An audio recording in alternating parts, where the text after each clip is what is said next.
Lal Salaam decent holding continue ചെയ്യുകയാണ്. വിസ്മയ മോഹൻലാലിൻ്റെ തുടക്കം 8ാം ദിനത്തെ കളക്ഷൻ റിപ്പോർട്ടുകളിലേക്ക് വരുമ്പോൾ ഉച്ചവരെയുള്ള കളക്ഷൻ മികച്ചു തന്നെ നിൽക്കുന്നു. ഇന്നലെയും മികച്ച രീതിയിൽ സിനിമയ്ക്ക് കളക്ഷൻ ഉണ്ടായി. ചാനൽ സബ്സ്ക്രൈബ് ചെയ്യുന്ന കാര്യം ഒന്ന് പരിഗണിക്കുക. ഒപ്പം നിങ്ങളുടെ കട്ട സപ്പോർട്ട് വേണം. ഇപ്പോൾ സപ്പോർട്ട് കുറയുന്നതായി കാണുന്നു. എന്തായാലും നമുക്ക് ഒരു കാര്യം ഇവിടെ ഒന്ന് നോക്കാം. ഇന്ന് ഇതുവരെ ഉച്ചയ്ക്ക് 12 മണി വരെയുള്ള കളക്ഷൻ റിപ്പോർട്ടുകളിൽ നിന്ന് സിനിമയ്ക്ക് 40 ലക്ഷം രൂപയോളമാണ് കളക്ഷനായി വന്നിരുന്നത് അല്ലെങ്കിൽ വന്നേക്കുന്നത് എന്ന് തന്നെ പറയാം. മികച്ച ഒരു കളക്ഷനാണ്. ഇനി സമയം ഒരുപാട് കിടക്കുന്നത്. ഇന്ന് 1.5 കോടിയോളം എത്തുമെന്നുള്ളതാണ് ഈ ഒരു ട്രെൻഡിങ് സൂചിപ്പിക്കുന്നത്. ഇന്നലെ സിനിമയ്ക്ക് ട്രാക്കിങ്ങിലൂടെ 78 ലക്ഷം രൂപയാണ് വന്നത്. ഇതുവരെയുള്ള ദിവസങ്ങളിലെ ഏറ്റവും കുറഞ്ഞ കളക്ഷനായിരുന്നു ഇന്നലെ വ്യാഴാഴ്ച. സ്വാഭാവികമായിട്ടും ഉണ്ടാകുന്ന ഇടിവ് കഴിഞ്ഞ ദിവസങ്ങളിൽ പ്രതീക്ഷിച്ചെങ്കിൽ അന്നൊക്കെ കൂടുകയും ഇന്നലെ മാത്രം ഇടിയുകയും ചെയ്തു. അപ്പോൾ ഇന്നലത്തെ കളക്ഷൻ റിപ്പോർട്ടുകളിലേക്ക് വരികയാണെങ്കിൽ 7ാം ദിനം കേരള ബോക്സ് ഓഫീസിൽ നിന്ന് 93 ലക്ഷം രൂപയോളം സിനിമയ്ക്ക് നേടാൻ കഴിഞ്ഞിരിക്കുന്നു എന്നുള്ളതാണ്.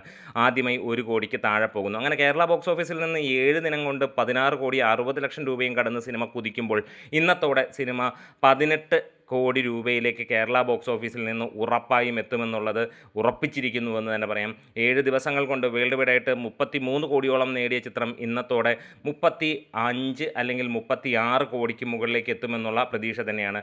ഓൾറെഡി 9th ഹയസ്റ്റ് ഗ്രോസർ മലയാളത്തിലെ ഈ ഒരു വർഷത്തെ ഏറ്റവും കൂടുതൽ കളക്ഷൻ നേടുന്ന ചിത്രമായി മാറി.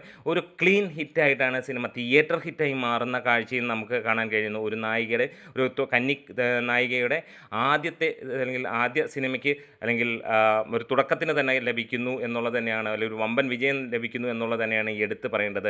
ഡേ 4നേക്കാളും കൂടുതൽ കളക്ഷൻ ഡേ 5ലും, ഡേ 5നേക്കാൾ കൂടുതലും ഡേ 6ൽ വന്നപ്പോൾ ഡേ 7ൽ ഒരു ഇടിവുണ്ടായി. എന്നിരുന്നാലും 1 കോടിക്ക് തൊട്ടടുത്തുള്ള കളക്ഷൻ നമുക്ക് കാണാൻ കഴിഞ്ഞു. ഇന്ന് 1 കോടി 30 തൊട്ട് 1 കോടി 60 ലക്ഷം രൂപയ്ക്കിടയിൽ തന്നെയായിരിക്കും കളക്ഷൻ എന്നുള്ളതാണ്. എന്തായാലും വേൾഡ് വൈഡ് കിടിലിനായിട്ട് തന്നെയാണ് സിനിമയുടെ പോക്ക്. അതായത് ഒരു രക്ഷയും ഇല്ലാത്ത ലെവലിൽ വരുന്ന ദിവസങ്ങളിൽ സിനിമ 50 കോടി ക്ലബ്ബിൽ ഇടം പിടിക്കുമെന്നുള്ളത് ഉറപ്പാക്കുന്നു. വീഡിയോസ് ഇഷ്ടമായാലൊന്ന് സപ്പോർട്ട് ചെയ്തണം. ലാൽസലാം.